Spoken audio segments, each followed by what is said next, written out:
నమస్తే.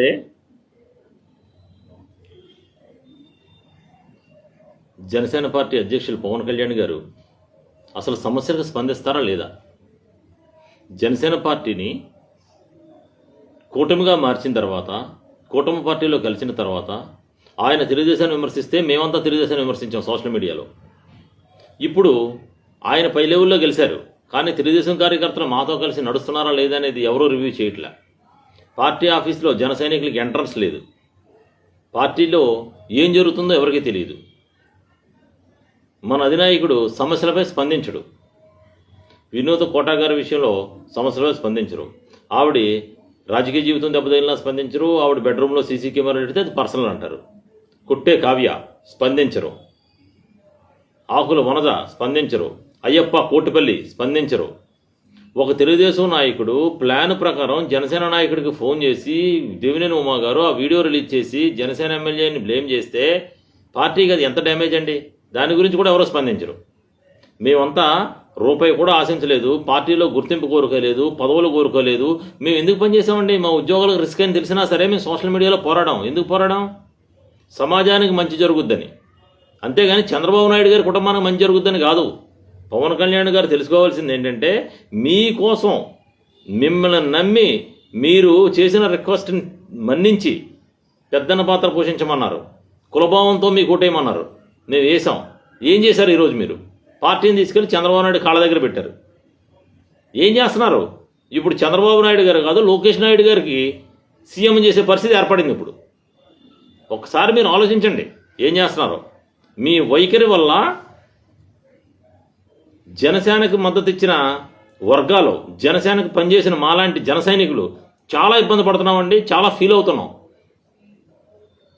మీరు ఉంటే ఉండండి, లేకపోతే వెళ్ళిపోండి, మేము లెటర్లు ఇచ్చేస్తాం, సస్పెండ్లు చేసేస్తాం అంటే ఎవరో భయపడరు. ఇక్కడ పార్టీ అనేది మీ వైఖరి, మీ నిర్ణయాల మీద ఆధారపడి ఉంది. మాకు పోరాటం కొత్త ఏం కాదు. అర్థమైందండి?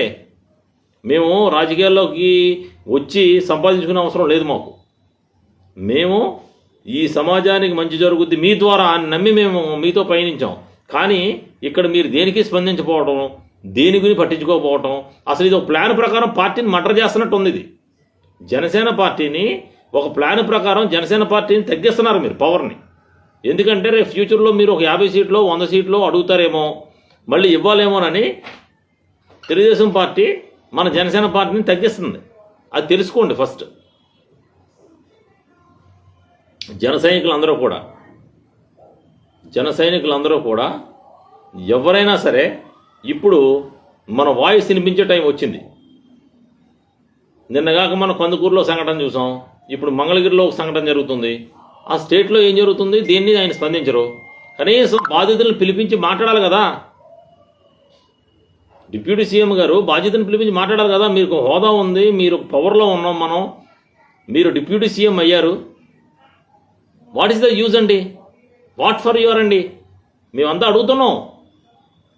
లేదు sir, it's the very very very critical కండిషన్లో ఉంది జనసేన పరిస్థితి. ఇది ఫంక్షనింగ్ స్టైల్ కరెక్ట్ కాదు. మీ వెనకున్న వాళ్ళు మైకిల్ మోసే హరిప్రసాద్ మండలికి వెళ్ళిపోయాడు. ఆడవాడు అజయ్ కుమార్, ఆయన ఎలక్షన్ అయిపోయిన తర్వాత తీరిగ్గా వచ్చాడు. ఆయనకు ఒక పోస్ట్ ఇచ్చారు మీరు, నామినేటెడ్ పోస్టు. ఆయన నెల్లూరు జిల్లాలో ఉన్న ఇన్ఛార్జ్ అందరినీ కూడా పార్టీని తరిమేసే పరిస్థితిలో ఉన్నాడు. స్టేట్ మొత్తం మీద పార్టీలో పనిచేసిన కార్యకర్తలను తరిమేయడానికి ఒక టీమును పెట్టినట్టు ఉందండి మీ వైఖరి.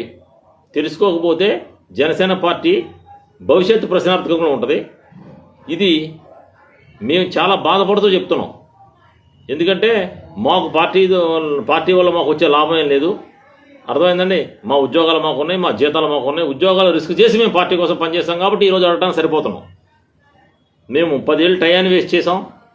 10 ఏళ్ళు మేము టయాన్ని వేస్ట్ చేసాం. 2 ఎలక్షన్లకు మేము ఆర్థిక సాయం చేసాం. పార్టీ మాకేం చేద్దనేది మాకు అనవసరం. మీరు సమాజానికి ఏదైనా చేయండి సార్, మీరు మాకేం చేయక్కర్లేదు. ఇది జన సైనికుడిగా మా ఆవేదన తెలియజేస్తున్నామండి.